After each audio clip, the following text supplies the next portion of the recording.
processos. Se eu falar A, eu vou te trazer inúmeras provas desse A. E quando eu vejo que, de fato, é a mãe que está colocando empecilho dessa convivência, eu sou a primeira a advertir. Eu sou a primeira a falar, opa, peraí, eu não atuo mais para você. Por quê? Porque eu estou falando de uma criança que não consegue se defender, entendeu? Que não pode enxergar o pai com as mágoas dessa mãe, entendeu? Então eu não admito de maneira alguma, né? Igual eu citei o exemplo do único pai que a gente hoje tem no escritório. Ele me mandou um direct. Ele falou assim, você atua só para as mulheres? Eu falei, não, eu atuo para pai de verdade. Você é pai de verdade? E aí ele contou um trecho do que estava acontecendo. E eu falei para ele. Falei, sabe o que você é? Você é um covarde. Porque mesmo sabendo de tudo isso que você me colocou aqui, você não está na justiça, brigando para proteger o seu filho. E aí ele parou de me responder. Ele é lá de Uberlândia. Diz ele que na hora que eu chamei ele de covarde, foi a mesma coisa de eu pá na cara dele. Aí ele sentou e começou a refletir. De fato. Mas a senhora, e aí sim... Mas a senhora depois... não acha que... A senhora... Eu tenho plena certeza que a doutora sabe. Tem muitas mulheres que elas infernizam tanto a vida do homem que às vezes ele prefere recuar para ter paz. Não, doutora, não. Eu gostaria muito de concordar com a doutora. Eu vou lhe dar um exemplo. Num processo de divórcio, quantas vezes você já ouvirá, o meu colega foi lá e cedeu a casa inteira para ele. Sim. Para ela. Eu desconheço esses caras. Que isso? Eu queria muito. Eu tenho um amigo que comprou um filho. Então vamos fazer o seguinte. Eu tenho um amigo que comprou a mulher dele. Eu tenho um amigo que comprou o filho. Ele deu 200 mil reais pra mulher. Deixa eu te falar. Deu casa, deu viagem. Falou, ó, todo ano eu vou te dar férias de 1 mês com o filho pra deixar eu cuidar da criança. Pra deixar eu cuidar. A mãe, meu Deus. A mãe... Isso é exceção. Vendeu. A mãe vendeu o filho. Isso Cabeleiro. Não é. Cabeleiro. Não é. Cabeleiro. Eu vou advogar pro lado da Cintia. Se você for dar exemplo de lá, eu vou dar exemplo de cá. Então dá. Você não entra na discussão de gente grande não, rapaz. Infelizmente. Gente, eu vou falar uma coisa pra vocês. Vocês Mas não eu têm conheço esse caso dele, viu? Vocês não têm doutora, ideia... cadê esses pais? Então arruma esses pais pra nós. Doutora, sabe o que é? E eu vou estar com as mulheres do lado de cá. Então Deixa é ele rapidinho, falar. nós faz um acordo aí. A senhora sabe o que é? O meu escritório ele atua em todo o Brasil. Não, sim, então sim. as pessoas que chegam pro meu escritório é realmente aquele pai que precisa, que é pai tá de verdade. procurando, que tá lutando. Que é pai de verdade. Então o que acontece? A pessoa vai lá, vai fazer um acordo. Aí o homem vai lá e faz um cálculo aritmético. Calma lá, compensa eu brigar? Compensa eu brigar? Vai demorar quanto, doutora, para eu poder brigar por isso aqui? Aí eu vou lá e mostro para ele. Tem homem que não quer saber, mesmo mostrando para ele, que ela vai ter que pagar 50% das despesas, porque a mulher às vezes não calcula que ela tem que arcar com isso daí também. Tem, da mesma forma. Aí eu mostro para ele, eu digo, ó, ela vai ficar no negativo. Ele diz, não, mas calma lá, eu conheço a peça. Então, se for para eu fazer dessa forma, doutora, tenta fazer um acordo de eu liberar a minha cota parte para eu poder ter a guarda compartilhada com lá alternado ou até uma guarda alternada. E aí a gente consegue. Por quê? Porque o homem acaba sendo mais misericordioso, na minha opinião, do que a própria mulher. Não. Tá, então só para mim concluir uma coisa, porque você já falou assim, que você acha que a justiça é machista. Na maioria das vezes. Você acha? É. A doutora acha que a justiça é machista e por isso existem leis que beneficiam as mulheres? Não, pelo contrário, nem a justiça, nem um sistema, nem o Congresso Nacional de jeito nenhum é machista. De jeito nenhum, pessoal. De jeito nenhum. Quando eu tô falando que fulano de tal é machista, eu tô falando de uma maneira mais literal que a pessoa é contra os direitos da mulher, que é contra os benefícios e é contra até mesmo o gênero feminino. Isso não existe no Brasil. Hoje, um dos países que mais beneficiam a mulher é o Brasil, então não tem como falar isso. Nossa. O próprio sistema judicial. Existe um sistema nas audiências que é benéfico em relação ao protocolo de gênero. E benéfico ao sexo feminino. O juiz tem que adotar. Promotor de justiça tem que fiscalizar. Se eles não fazem esse papel, eles são responsabilizados. Vê se tem um protocolo pró-homem. Não tem. É protocolo pró-mulher. Doutora, cadê esses juízes e promotor de justiça? Pra nós ver se nós enfiamos os processos tudo aí, ué. É sério mesmo, eu preciso. Porque, infelizmente, então, a gente tá em dois mundos totalmente diferentes. Porque quando eu coloco lá, né, o protocolo do CNJ, bonitinho, né, tá lá a mãe toda roxa, toda arregaçada, entendeu? O cara simplesmente ignora todo esse fato e dá a guarda compartilhada, ignorando até mesmo a aplicação da lei. Eu tive que ouvir de um juiz de Osasco, São Paulo, e ele falar assim, ó, tá aqui, né, mas eu não vou aplicar. Se a senhora quiser, a senhora recorra dessa decisão. Para mim, a guarda, independente do que acontece, é compartilhada. E aí ele foi lá e deferiu a guarda compartilhada. Mesmo a gente utilizando o protocolo, mesmo demonstrando tudo o que aconteceu, que não foi você é feia, ai, isso é violência doméstica. Não. É porque realmente os fatos foram graves. E o juiz na minha cara falou, doutora, se a senhora quiser, a senhora recorra. Eu não vou aplicar essa lei. Porque, infelizmente, na maioria das vezes, a gente está lidando com um magistrado que ele acha que ele é que é o legislador. É tipo o STF. A lei que a doutora está se referindo é a Lei 14.713, que diz assim, 2023. Quando não houver acordo entre a mãe e o pai, quanto à guarda do filho, encontrando-se ambos os genitores aptos para exercer, será aplicada a guarda compartilhada, salvo se um dos genitores declarar ao magistrado que não deseja a guarda da criança ou adolescente, ou quando houver elementos que evidenciem a probabilidade de risco de violência doméstica familiar. Provavelmente, nesse caso, o juiz, ele averigou toda a situação e percebeu que não teria indícios, ou seja, probabilidade de risco de violência doméstica familiar, ou seja, vinculado para a criança ou adolescente. Doutora, mas esse juiz, ideal doutora, de judiciário... Doutora, eu vou lhe falar uma coisa. Onde você mora, doutora? Pelo amor de Deus, eu tenho que... No mesmo país que a doutora. Não. Para o juiz chegar ao ponto dele não aplicar a lei 14.713, com toda certeza o juiz verificou que não há risco. Não, pode ter certeza. Eu queria viver nesse mundo Principalmente ideal. no país que a senhora vive. Doutora, no país que a senhora vive, a lei de fato é aplicada. Mas no país que eu vivo,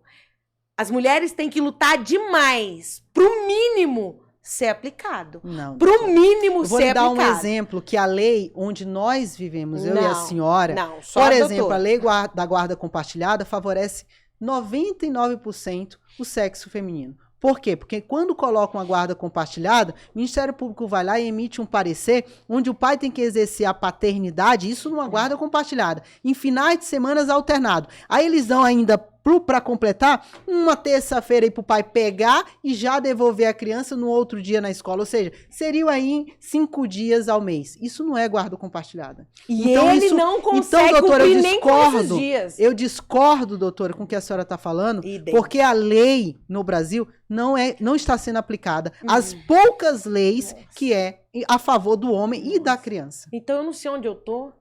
Brasil. Não tô, porque eu queria. Inclusive, essas leis estão destruindo a instituição família. É interessante o que a doutora está falando, porque a guarda compartilhada acaba favorecendo 99, como eu falei, o percentual aqui para a doutora, o sexo feminino, as próprias genitoras. Então, não sei como a doutora não verifica. Doutora, isso. Como favorecer? A senhora acha correto o pai ter 5 dias ao mês? E nem os 5 dias do mês ele cumpre, doutor. Não, mas a pergunta os genitores. Você acha correto 5 dias por mês?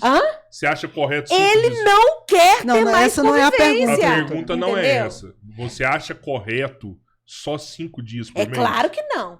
Pra mim tinham que ser divididas as responsabilidades e obrigações de igual para igual.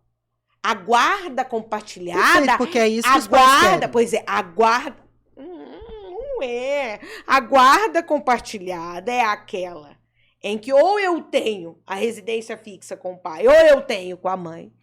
E deveria, mas infelizmente, na maioria das vezes, não tem, o compartilhamento das obrigações e responsabilidades. Ah, que horas que seu filho começa a escola? 8. Então, vamos fazer o seguinte, você leva e eu busco. Então, todos os dias, criança vai ter a convivência com esse pai, beleza? Então, beleza, seu filho tá no judô. Então, você leva no judô uma semana e ela leva... Eu tenho plena certeza, se nós formos pegar todos os processos que a doutora atua em favor da mulher, eu tenho plena certeza que a senhora não faz esse pedido na frente do juiz. Com certeza. Eu tenho plena certeza que não. Doutora, tenho plena certeza doutora, que não. pode Pelo ter contrário, certeza absoluta. vão lutar para restringir o direito paterno. Infelizmente, a doutora não tem propriedade para falar, porque a Tem doutora não tá propriedade, vendo. 8 anos eu tô falando dos processos. Não, tô falando nisso. dos meus processos. Doutora, eu tenho plena certeza. Entendeu? Eu tenho plena certeza que a senhora tá tenho plena redondamente enganada. Infelizmente, porque essa é a prática a senhora tá enganada. que vocês acabam atuando. Infelizmente, a senhora restringindo o direito paterno, diminuindo a convivência paterna. E a aí é que ele vão não lá quer. de maneira genérica dentro do processo, falando que o pai não quer exercer, mas que, na prática, a própria mãe impede o pai de conviver com o filho. E nesse caso criando é só as empecilhos, mães dos criando seus justificativas para não do lado repassar no dia da visita o filho. Doutora, pro pai. qual é a mãe que quer ter para si as responsabilidades e obrigações todas? Passar a madrugada em... Algumas mulheres. Não, é algumas. Algumas mulheres que acabam fazendo isso. Você ter que cuidar sozinha. Quando a criança tá doente em um hospital, doutora, você vai no hospital. Vai no hospital. É só dar uma olhada no hospital que você vai ver quem é que tá ali de acompanhante de uma criança, na maioria das vezes. Eu mesma já recebi vários prints da mãe falando, olha, vamos revezar aqui, eu vou ficar doutora, um dia, deixa ele falar. A doutora, se for aquela questão lá do futebol, como é que fala? O tempo de bola? Se for o tempo de bola, a gente passa para a doutora ganha. O que acontece? Não, dominando aqui o debate.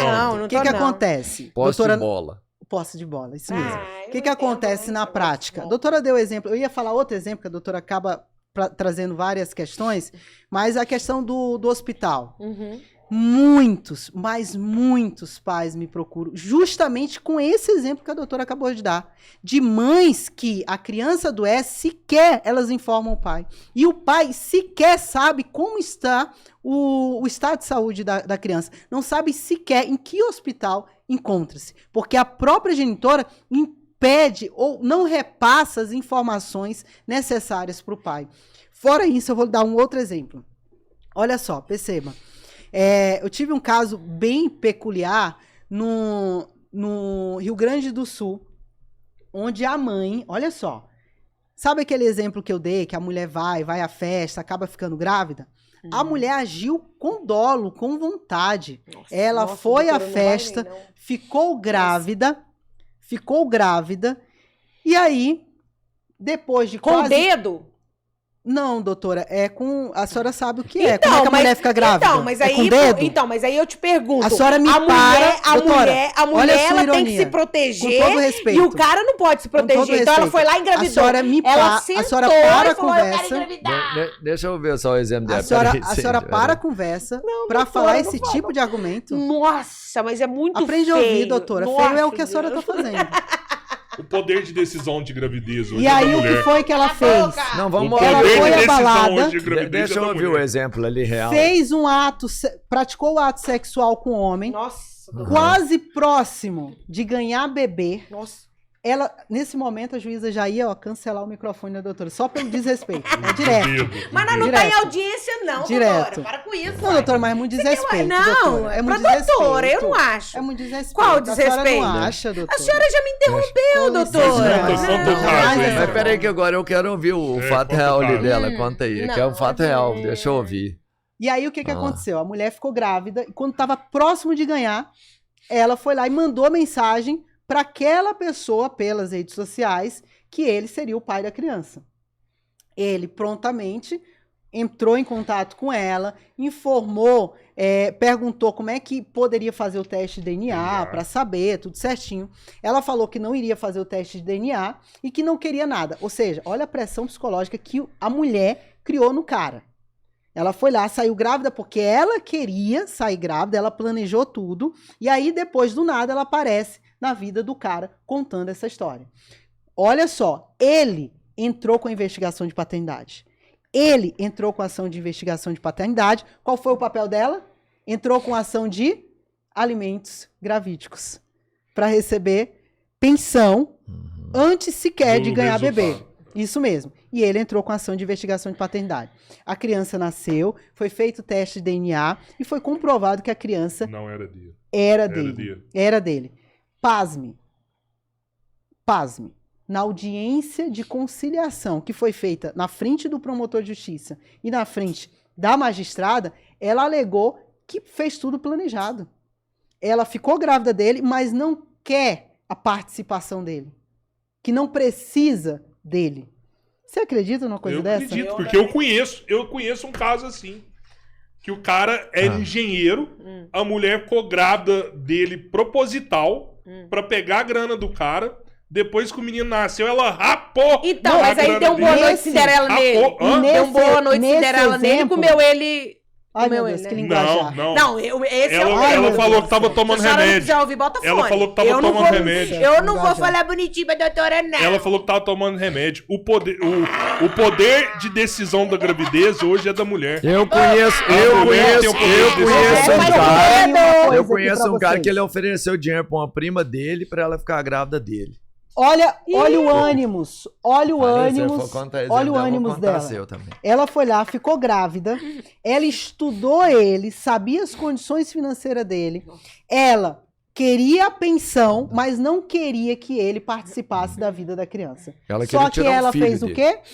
Ela acabou dando burros d'águas, né? Ele se mudou, saiu de São Paulo, foi para o Rio Grande do Sul, mudou a residência, conseguiu mudar o local de trabalho e hoje ele exerce a paternidade mesmo contra o interesse dela. E foi tão bonito, porque o Ministério Público acabou dando uma lição de moral nela. É verdade. Sabe? Numa situação como essa. Mas, infelizmente, esse tipo de prática é o que a gente está vendo e elas não percebem que a vítima desse tipo de situação é a criança. Sempre.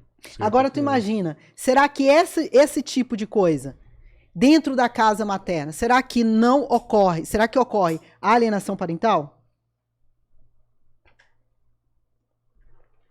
Com certeza. Com toda certeza. Aí a criança fica naquele mundo onde às vezes a mãe tá lá falando pra amiguinha, pra cicrano, pra beltrano, falando no telefone mal da criança e tá lá a criança ouvindo.